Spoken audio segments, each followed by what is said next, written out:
Part 1. You are going to hear a conversation between an agent and a student. First, you have some time to look at questions 1 to 6.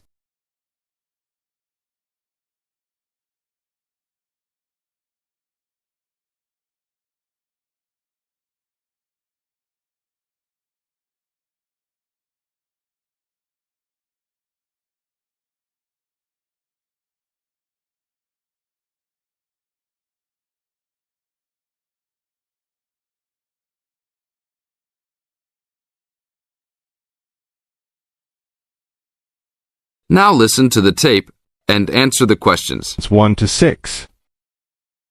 Good afternoon. Good afternoon. Do you rent apartments here? Yes, among other things. Are you looking to rent an apartment? Maybe, but I think I might actually be more interested in renting a house. Do you rent those as well? Yes, we do. Will you be renting alone? No, I have 2 friends that will live with me, but I'll be the primary renter. My friends don't have a source of income, which is kind of disappointing, but I do. I'm an artist, and I've already sold a number of paintings. I just moved to town to try to get more of my work shown. Oh, so you would like to be near the uptown area? That's where most of the galleries are, right? Yes, and there's a large area of homes only a couple of blocks away. Great. I don't have a car, so I prefer being within biking distance of the galleries. That would certainly be possible. Well, let me see. There's a large 4-bedroom house right off Main Street. That sounds good. I'd love to have extra rooms for my paintings. How much is it per month? Around $950. Ouch, that's too much for now. Do you have anything a bit cheaper? I have a 3-bedroom that's for $650.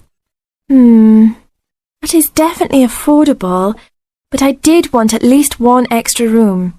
Is there anything else with more rooms? Oh, here's another 5-bedroom that's vacant right now. It's further away, about a mile from the gallery area, but they're only asking $800. That's a deal for so much space. Well, a mile isn't so bad. It's only a 5-minute bike ride, and that price is okay. I'd like to see that one. Can you give me the address? Sure. It's on 1566 Honeysuckle. Honeysuckle Drive, Wood Heights. Now look at questions 7 to 10.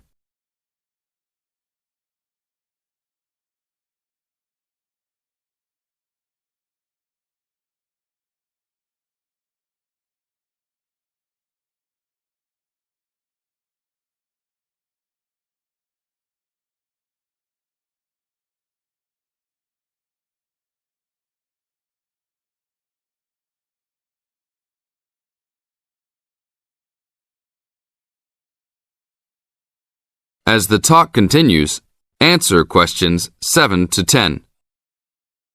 Such a lyrical street name. I like it. Is it furnished? Partially. It has a couch and chairs, a dining table, refrigerator and stove, a wardrobe, a couple of dressers and such, but no beds. Does it have a washer and dryer? It doesn't say here. But why don't you go and take a look? Here's a key. Just bring it back today before 5. We'll do that. An hour or 2 later. Hi, you're back. How did you like it? A lot. But I know why it's listed so low. A couple of windows are broken and they definitely need to be fixed. I'm surprised no one has broken into the house and taken anything. That should be fixed right away. No problem. I'll get a work crew out there today. That should be fixed even if you don't rent it yourselves. Did they have a washer and dryer? No, but I can wash clothes by hand until I find good used ones. There was another thing, though. The tiles in the kitchen floor were broken and lying all over the place. You'd need to put in a new kitchen floor as well. OK, I'll talk about that with the landlord. If you can do those 2 things, then I'll take it as soon as you're ready. That is the end of part 1. You now have half a minute to check your answers.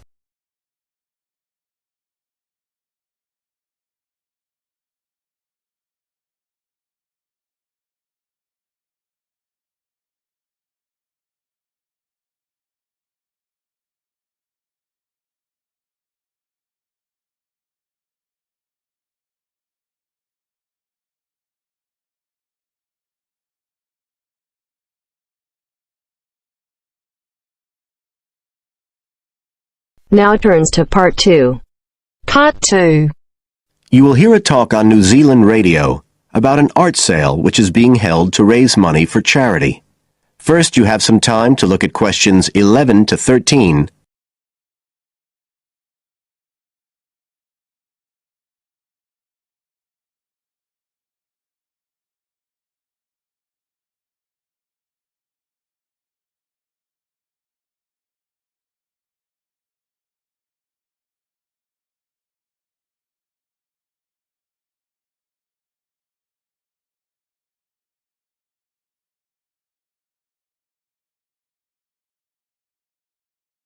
Now listen carefully and answer questions 11 to 13.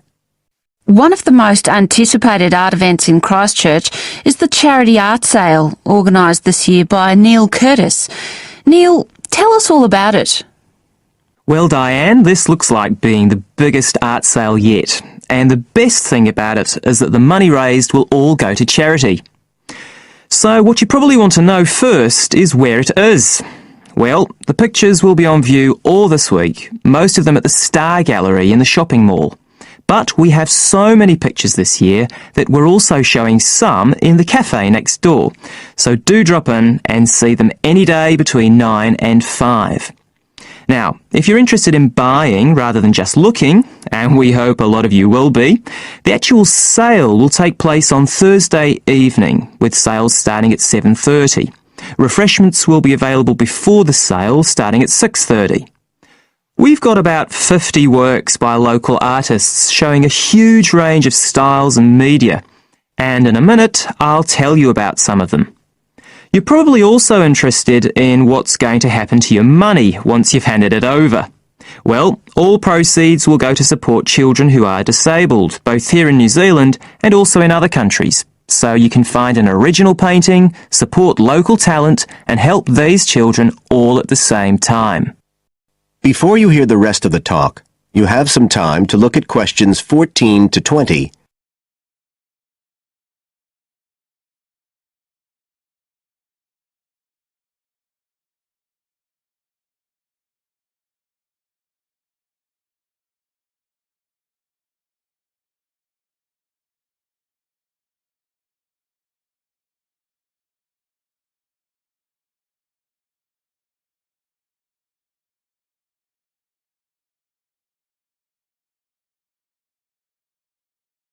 Now listen and answer questions 14 to 20.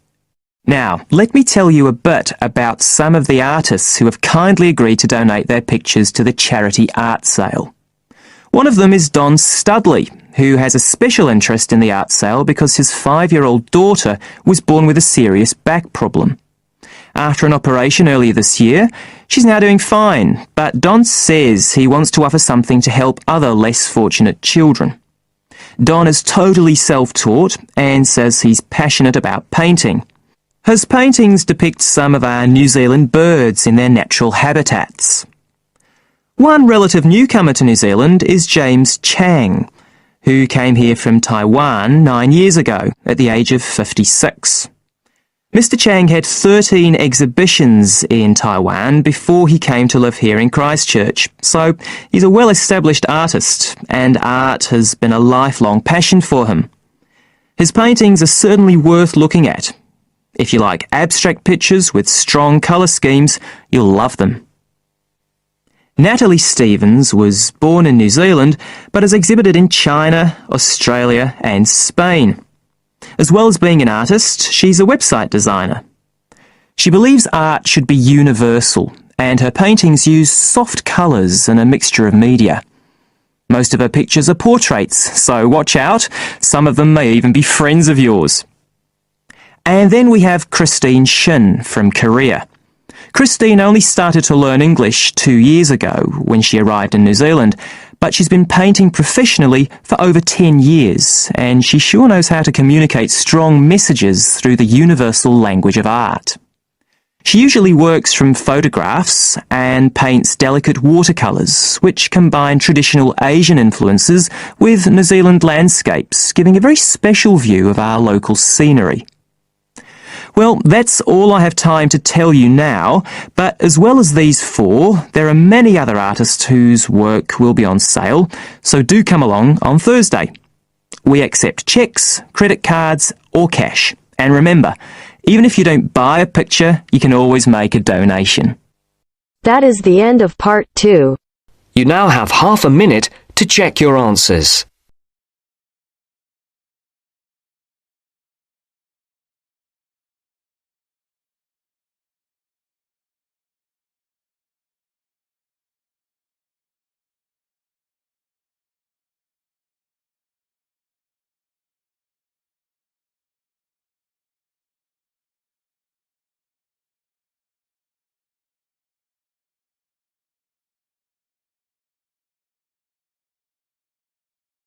Now turns to part 3.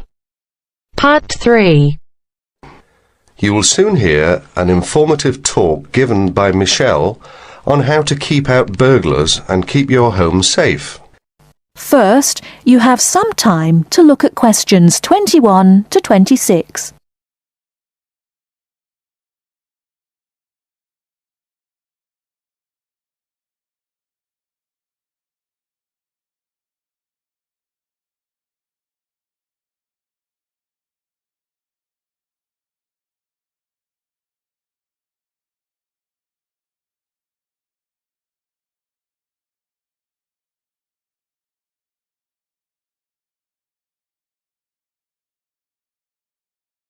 Now listen carefully and answer questions 21 to 26. Keep 'em out. There's no fail-proof way to keep out a burglar, but every little bit of deterrence helps. Even if you can't afford a security system, you can take a few minutes to make your home a little safer. Some relatively simple steps will greatly decrease the odds of a break-in, which means you can enjoy a bit more peace of mind. And isn't that what home is all about? Think like a burglar. If you were one, how would you get into your home? Evaluate your home from the inside and out, night and day. You might even try a mock break-in, trying window jams and loose locks on your house's perimeter. To keep out a burglar, the first thing to do is to secure the windows. Though windows are relatively easy to break, the loud noise of shattering glass will deter a thief if you're near other houses. Don't leave windows open during the night, whether you're at home or away. That's a common sense precaution, but a surprising number of people forget to do just that. Use a pick-proof locking device for your windows. Make sure the frames are solid. If you're beyond the earshot of your neighbours, they won't hear the glass breaking. Consider installing a plexiglass sheet for the more accessible windows. This will make entry through them more difficult. Your doors should also be secured.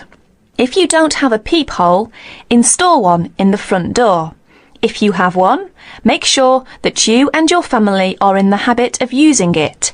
Don't open the door to anyone you don't know, especially at night. If the peephole is out of reach of your children, keep a stepladder or stepping box by the door for them to use. If there's any glass within 2 feet of your front door lock, consider a locking device that would be out of reach if the glass is broken. Now, a few tips on how to protect your valuables. Don't leave your valuables, stereo, computer, jewellery, etc., where they can be seen from the window. If you don't want to hide everything from sight, consider blinds. Make a valuables inventory. Keep a record of your expensive and personally significant items, not just a listing, but a photographic or videotape record if possible. Store this inventory at another location. This is helpful for both the police and the insurance agency to identify the stolen goods. Use an engraving pen to mark these items with some kind of personal identifying information, such as your initials, in an inconspicuous place. This also helps record your possessions in case of any other mishap, such as fire or flood. Before you hear the rest of the talk, you have some time to look at questions 27 to 30.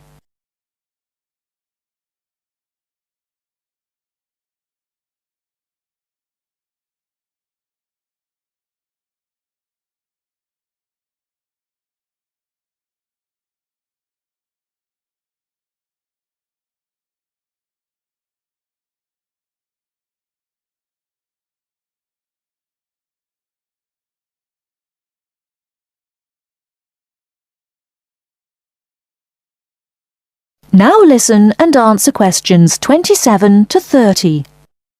Don't stop your security awareness at the outside walls of your house. Your yard areas, if any, also deserve your attention. In general, don't leave anything around the yard that might help a burglar get into your house. Ladders, stackable boxes, or any garden tools should be put away, preferably in a locked cabinet. Install a light in your yard that is sensitive to movement. Place it high and out of reach. Trim hedges or bushes that are near doors or windows. These can be good hiding places. Don't place outdoor furniture tables nearby the house. These could become an easy stepladder to the roof. When you are on vacation, create the occupancy illusion. Maybe you laughed at your mother for leaving the lights on and the radio playing while she left for vacation, but she had the right idea. Those steps aren't quite enough, so try these strategies. Buy electronic timers that turn lights on and off at different times. Hook up a timer to your TV for a few hours each evening. Turn up the volume too. Not enough to annoy the neighbours, just enough that a lurker at the windowsill couldn't miss hearing it. Have your newspaper and mail delivery suspended. If you don't have time to do this, ask a neighbour to pick them up for you. Ask a neighbour to park in your driveway or parking place. Think about having someone house sit your home. If it's a relative or friend, it may cost you no more than the contents of your refrigerator. You can also find professional house sitters or house sitting services that find someone to stay while you're away. Leave your shades as they are normally, or at least don't close up everyone. One sign of a vacant house is closed shades during the day. Lock your garage door with a padlock. That is the end of part 3. You now have half a minute to check your answers.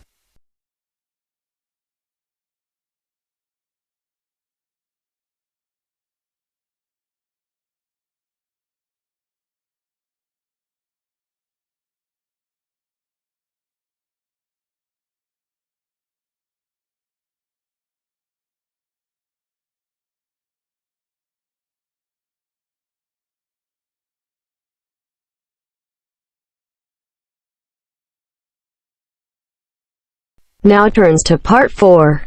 Part 4. You will hear part of a careers advice talk on working freelance. First, you have some time to look at questions 31 to 40.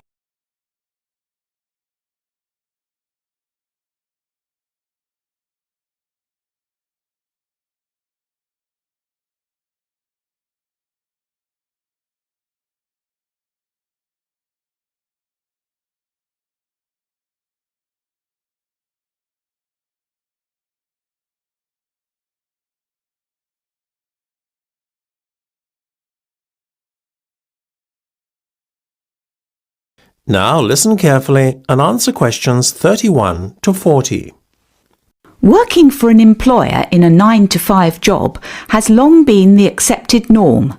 However, this could soon be set to change.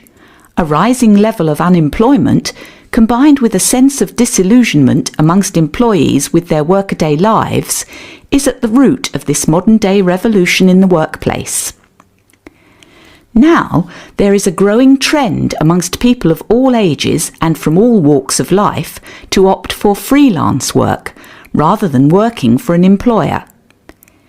It sounds a risky option and a potentially stressful one, but On the whole, the benefits of freelancing seem to vastly outweigh those of working for someone else.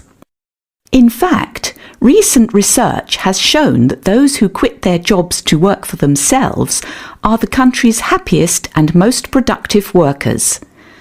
A study conducted by Dr. Jonathan Sapsed from Brighton University's Business School, in conjunction with the Arts and Humanities Research Council, looked at a total of 304 freelancers who were pursuing a range of professions in southern England. They found that, far from struggling to get by, many were not only doing well, but excelling in their new professions. So, what are the advantages of freelancing? Well, there are many. One of the most obvious benefits is not having to be answerable to a boss and having to face criticism or unfair demands. In addition, not being based in an office or shared workplace with competitive or difficult colleagues is another bonus. But what is probably the most attractive pull of working freelance is the freedom to determine your own work schedule. You are no longer at the mercy of a timetable dictated to you by your employer. If you have family commitments, these can easily be fitted around your working hours.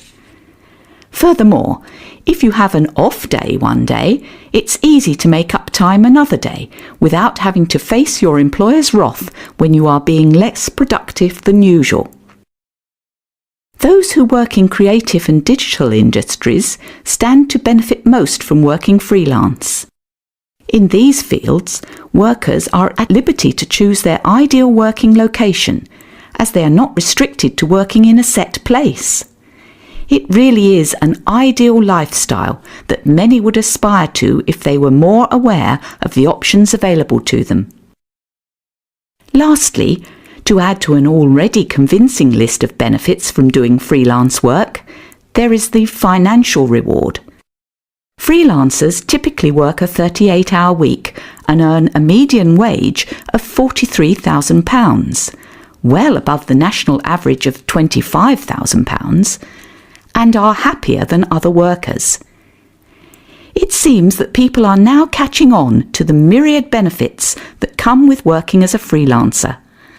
Currently, there are about 31 million people in work in Britain, and already 4.6 million are self-employed, thereby displaying the vitality of the freelance economy. In fact, so popular is freelancing becoming that it has even been suggested that the government needs to devise a new tax and other policies to support freelancers. Freelancing would seem to be the future of employment and the way forward. It is certainly well worth considering freelancing if you are doubtful about committing to working in a structured environment and would like more freedom and autonomy in your work. That is the end of part 4. You now have half a minute to check your answers.